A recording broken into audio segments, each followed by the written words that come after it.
Assalamu Walaikum. Hello friends, how are you? Welcome back to my another video. In this video, I am going to show you how to create transparency border to image in Microsoft Publisher. Let's get started. Firstly, we have to open a Publisher document. Now we want to create transparency border. Firstly, insert an image. Go to the insert menu. Then click the pictures option and choose picture and click insert. Then click the picture and go to the picture format menu. Then click the picture border option. Choose the red color.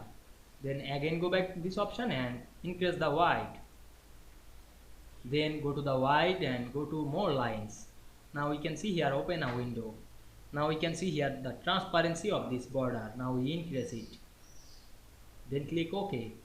Now we can see we make this border transparent very easily. I hope you enjoyed the video.